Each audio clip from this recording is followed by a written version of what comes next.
नमस्कार. आजच्या फॅब्रिक पेंटिंगच्या 5व्या क्लासमध्ये आपण ही कालच्या क्लासमधली राहिलेली फुलं त्याला आता शेडिंग करणार आहे.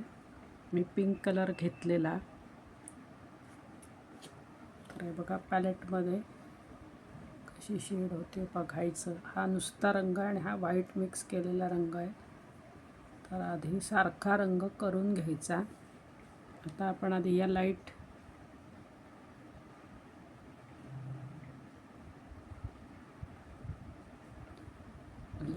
फुल होतं आधीचं ते करून घेऊया.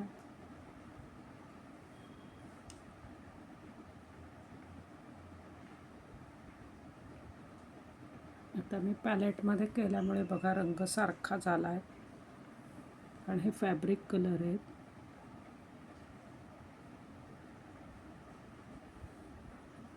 आता एक टोन मी पुन्हा नेहमी कालच्यासारखं भरून घेते. काल पण आपण असंच केलेलं काम, फक्त थोडं वाळायला वेळ लागतोय.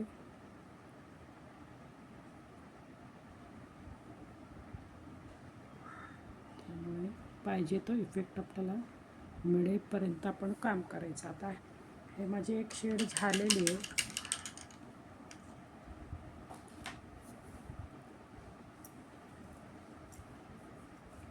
ॲक्रेलिक कलर असल्यामुळे असे होतात, त्यामुळे ब्रश वेळच्या वेळी क्लीन करून घ्यायचा.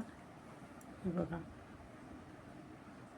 असं पांढरा दिसेल तुम्हाला, तर लगेच तो क्लीन करायचा. पाण्याने क्लीन करून, कॉटनने क्लीन करून घ्या. हे बघा असा क्लीन करून घ्यायचा ब्रश. पुन्हा रंगात आपल्याला हे बघा हा डार्क कलर घेतला मी, तर ह्या फुलावर देऊन बघूया. आपण एक फुल डार्क करणार आहोत, एक थोडंसं त्याच्यापेक्षा लाईट करणार आहोत. आता हे पहिले रंग वाळले,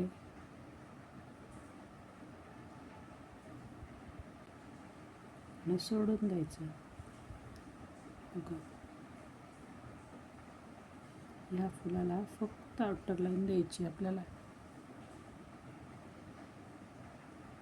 तरी सुद्धा आपलं फूल छान दिसतंय बघा.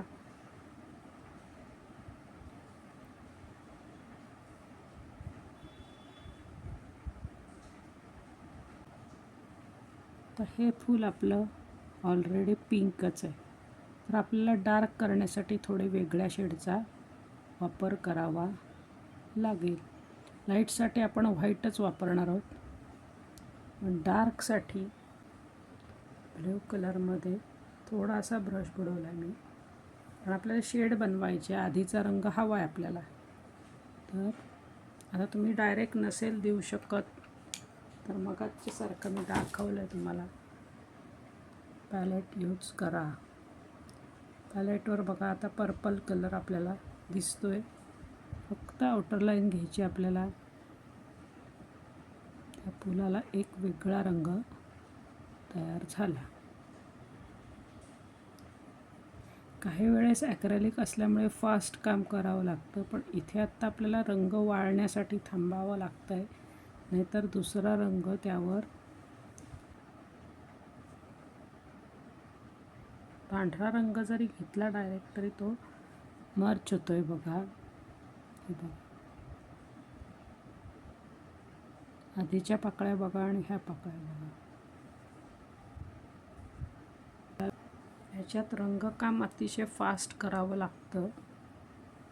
बघा